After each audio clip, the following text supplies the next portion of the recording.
Hello, everyone. Um, Brandon here again for another video.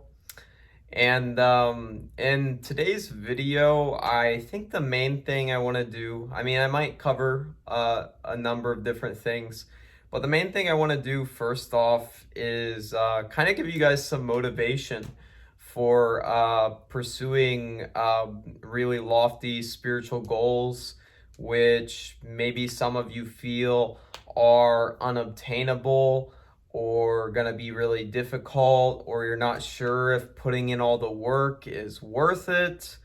Um, and I'm just going to describe how the process went for me in my own life.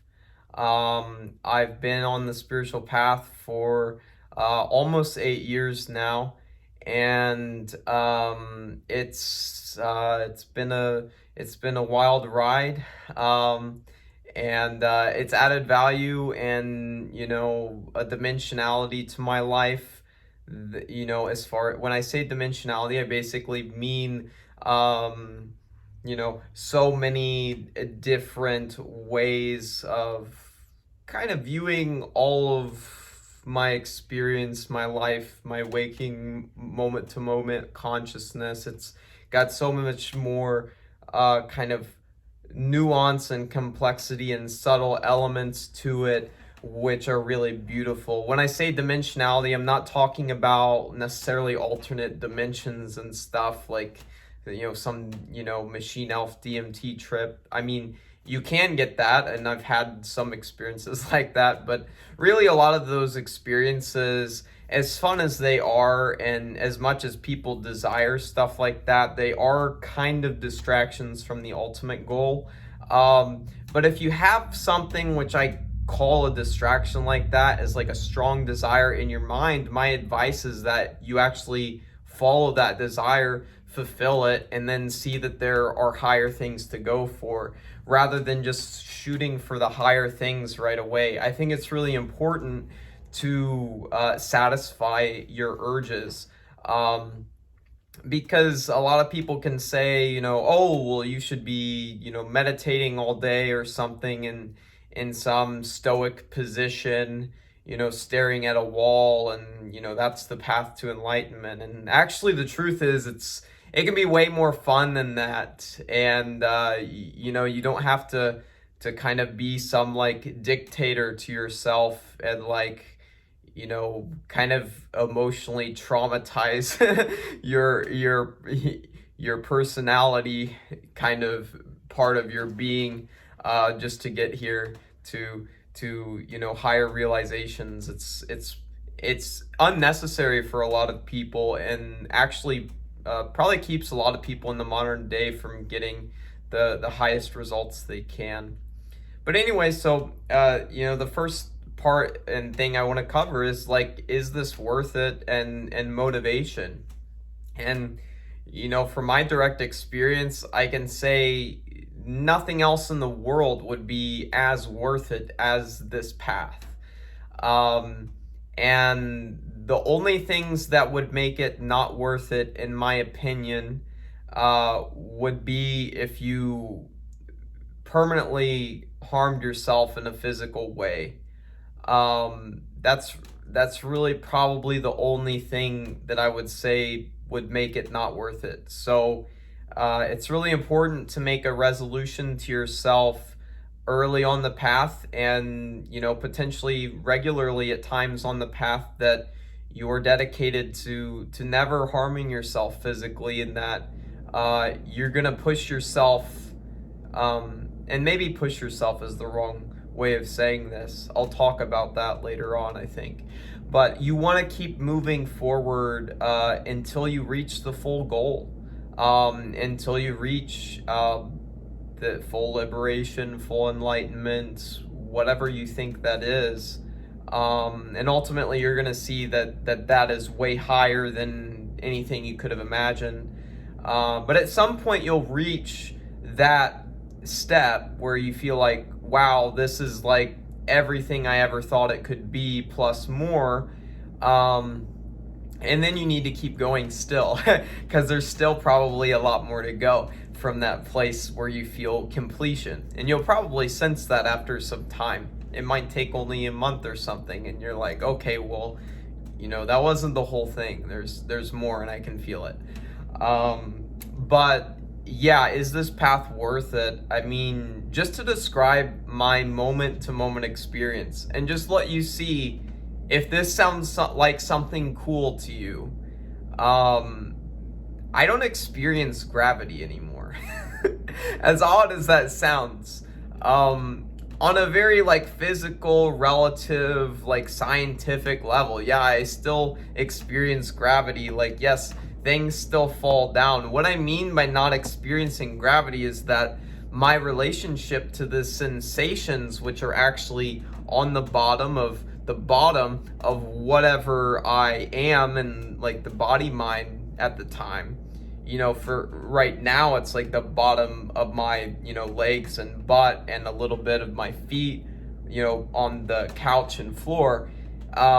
These sensations have been seen to be just raw sensations to such a degree, also paired with deep insight into the nature of emptiness, that with both of those things combined, I see that ultimately beneath me there's just emptiness, and I'm already boundless space and consciousness. So those are aspects of the fifth and sixth jhana in Buddhism, which are basically running all the time in my life in the background, or if I pay more attention to them, I can notice them like that.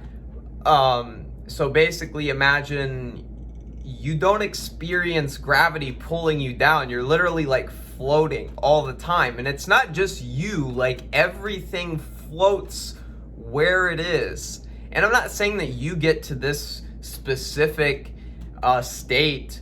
You might get to something way cooler. But the boundless space thing, it's even if I'm in a room that's 6 foot by 6 foot, I'm going to feel boundless space beyond the walls. I expand beyond the walls themselves.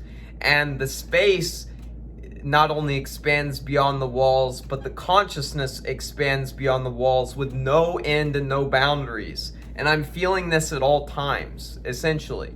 Even if I'm at work, as much as doing mundane things, it's still kind of a level down from sitting at my house and doing, spiritual type stuff or just chilling out. When you're at work and you're in zero gravity and boundless space and consciousness at all times, it's really hard to feel like life is as negative as it used to be. Not only that, my compassion for myself and others is through the roof compared to what it used to be. Even a few months ago, it just keeps going up. And you develop just so much more understanding, and you're able to just give space to people. That's one of the big things. Some of my close friends, they tell me, hey man, it was really nice, it really helped for you to just give me space and not even interject or try to give advice. You were just listening intently and letting me vent and tell you what's going on in my life and my problems at the current time.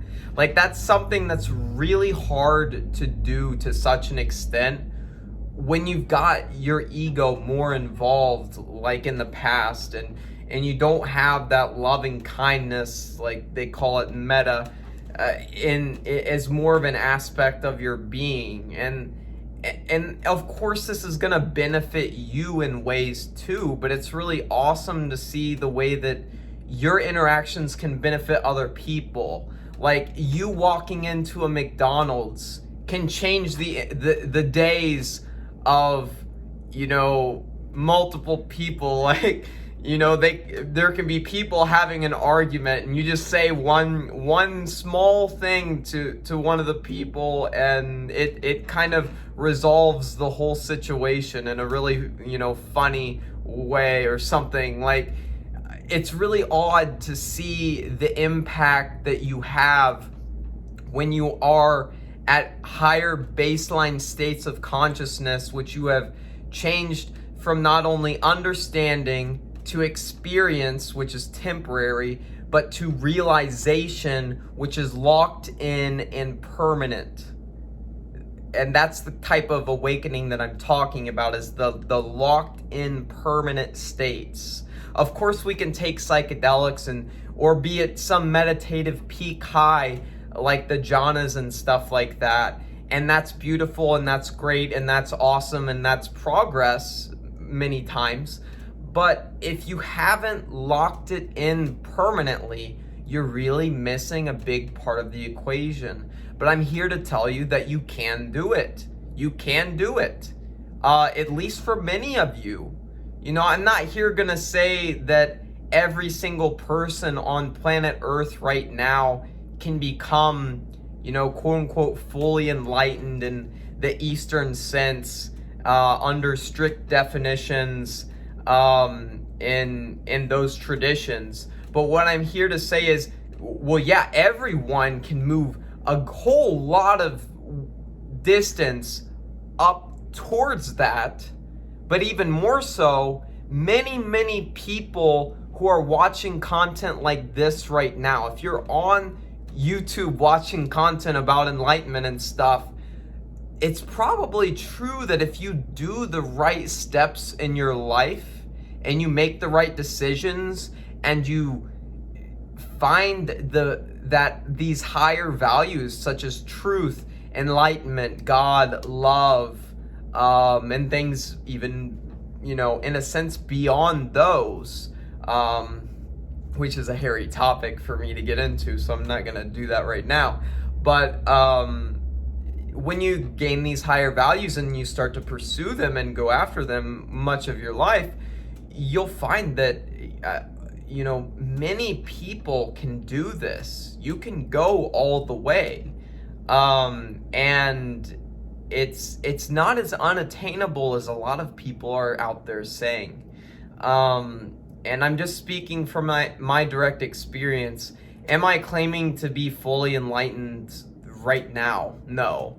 I would say for example, in Daniel Ingram's model in his revised model of the 4 paths of enlightenment in Theravada Buddhism, which he outlines in Mastering the Core Teachings of the Buddha, I'm probably somewhere near late 3rd path. So, somewhere kind of close to reaching, the end in his system, and also very close to reaching, true no self, or the natural state, and Frank Yang's system, which is quite similar to Daniel's with just some tweaks and I think some things strengthened. So I would say reaching Frank Yang's natural state is actually maybe a bit of a higher thing than just 4th path in Daniel's system. That's just from my judgment of spending the time and going through both of their teachings and content to a decent degree. But yeah, I'm on the cusp of reaching that. And now, are there like Hindu models of liberation or Christian mystic models of sainthood and stuff that I'm not at? Yeah, of course. There's always more room for spiritual growth. So even if you hit full enlightenment in one model, realize that you're never done. There's always more to do. And even, for example, in Daniel Ingram's model, he says that wisdom can be maxed out. That is to say that insight can be maxed out, and that is 4th path in his system, or an arahant. And at that level, you're kind of done on that level. But there's still sila, or morality, which is more or less the way that you live in the normal world and interact with others, which has no cap. You can always improve that. And it is an aspect of spirituality. And that's why we see there might be people who are at, so-called fourth path, but they might not really be that great of people. And that's why a lot of people might say, like, oh, they're not actually fully enlightened. But in a sense, on the wisdom axis, they are. But yeah, you got to realize the path never ends in a sense, but there are basically capstones on the path, or certain end points to chapters which are very important, which, a Hindu might call like moksha or liberation or something, or a Buddhist might call being an arahant or fourth path or whatever, or, Frank Yang saying, true no self, or the full, or the natural state. And there are endless models, and there are things like improving your skillfulness in the powers or cities, for example, mastering the chakra system, which is a big one that I've really done a lot of work with. And that was actually how I really broke through, was actually doing a lot of work with psychedelics and chakras. And that whole energetic system is what brought me to stream entry or first path in Theravada Buddhism. So under, like Daniel Ingram's designations of what that is. And also it also brought me to that under other designations of what that is, certainly too.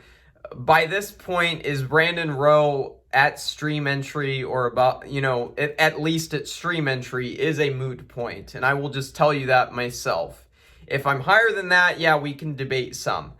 Stream entry is not debatable, trust me. It's just, if someone who understands what stream entry really is, and they're an expert at Buddhism, if we talked long enough about what my direct experience is like, the changes that happened from before my life, before stream entry in my life, and to now, I think almost all of them really would come to say, yes, you're at stream entry or something quite like it. So, but that transformation was so large, and it gave me the ability to really start doing actual meditation and investigation of sensations.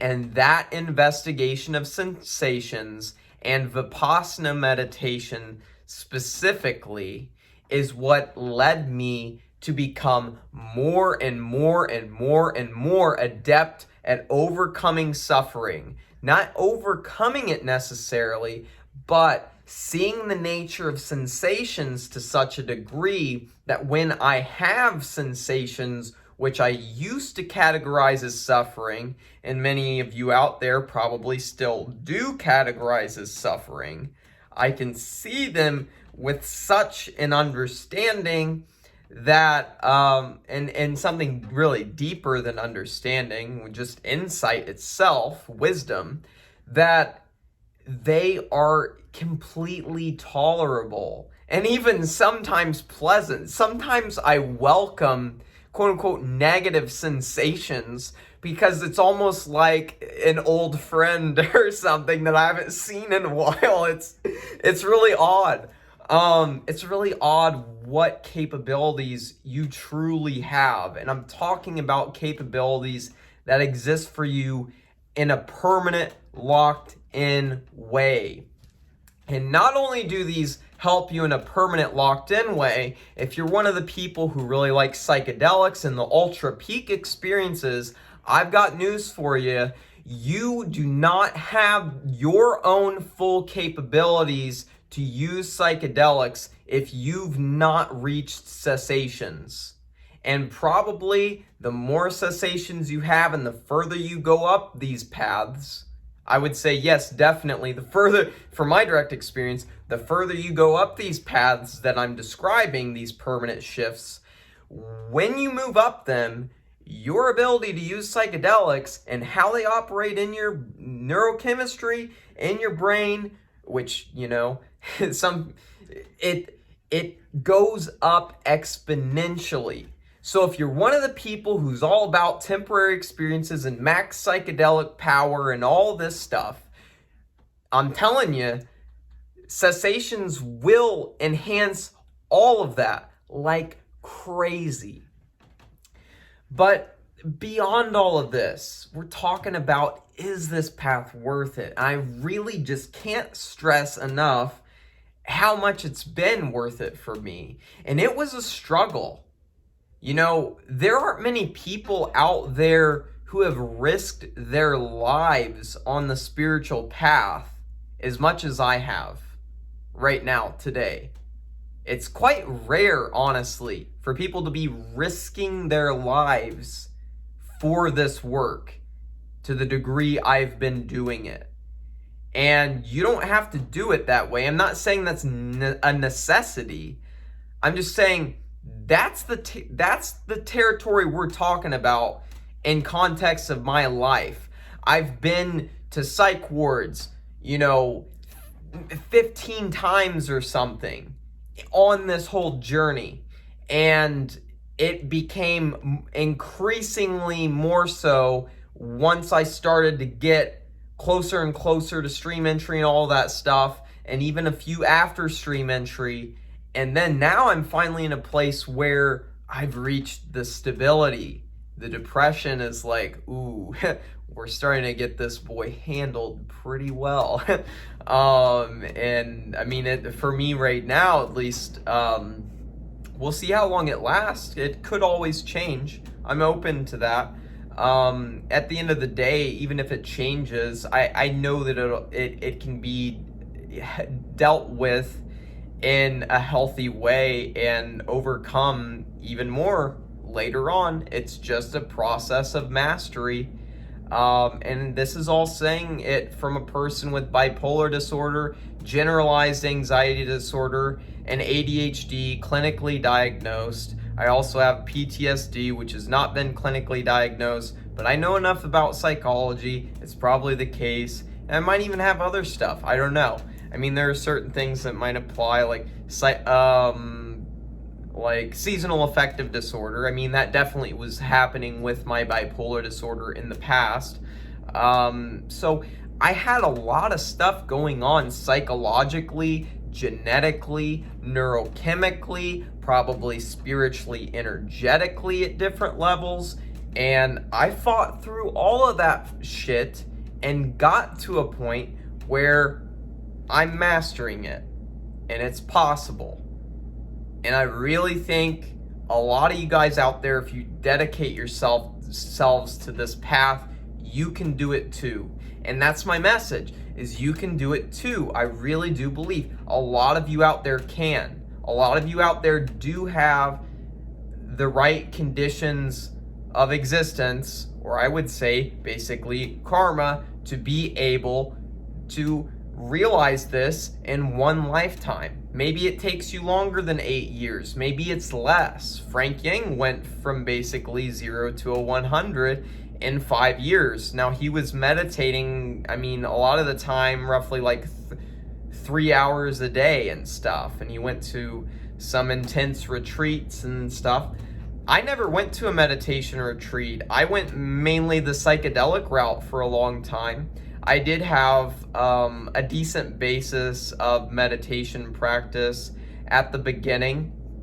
And then I found it to really be kind of too slow for me for a while, so I just kind of stopped doing it. And then finally, after stream entry, I was able to actually meditate. See, before stream entry, you're not really meditating, in my opinion. Like, even if you're getting into jhanas and stuff, like, you're not meditating in a way that's really moving you quickly and effectively toward lasting permanent shifts in wisdom and insight, which are going to bring you toward and, quote unquote, full enlightenment, something like fourth path or arhan or whatever, or just higher paths of enlightenment.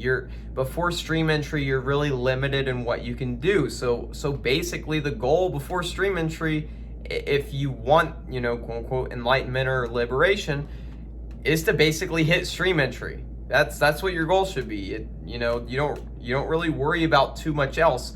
Do all the other spiritual, methods and stuff, crystals and, whatever else you think you want to do, or, prayer, or yogas, different yogas. I did a lot of bhakti yoga. I did, Raja yoga, karma yoga, yana yoga, a lot of stuff. I did tons and tons of research, a lot of different video content, listening to holy books,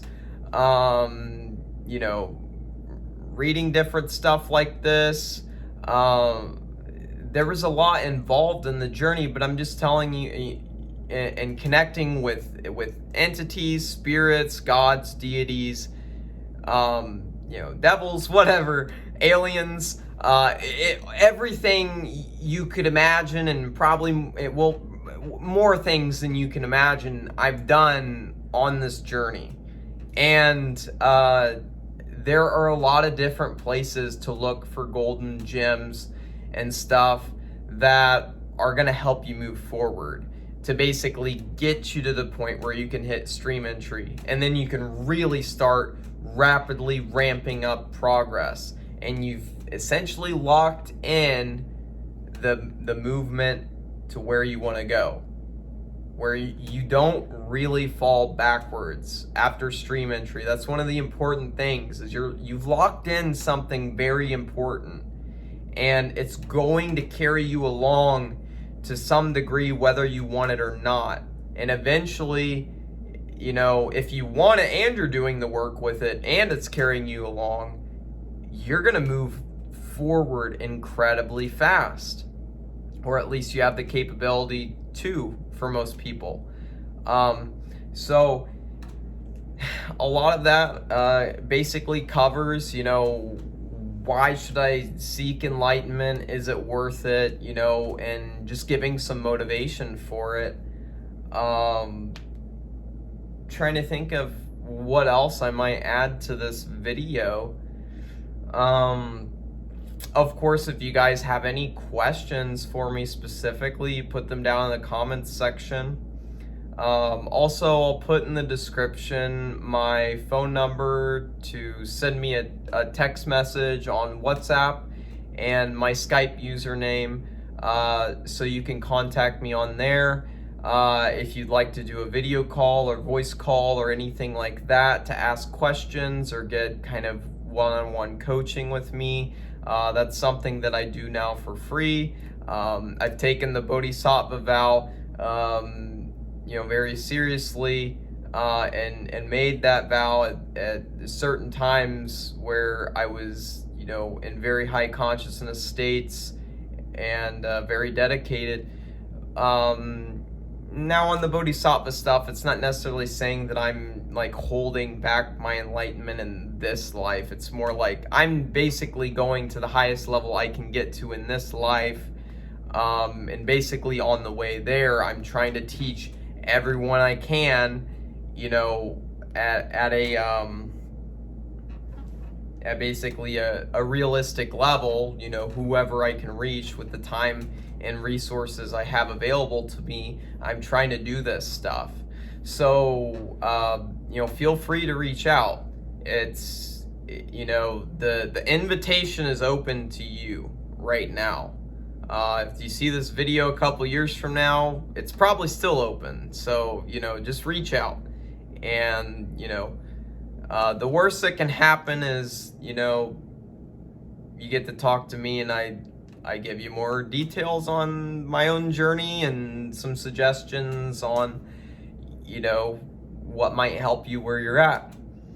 I would say following your intuition is something that's really going to benefit you on this whole path and probably speed it up quite a bit.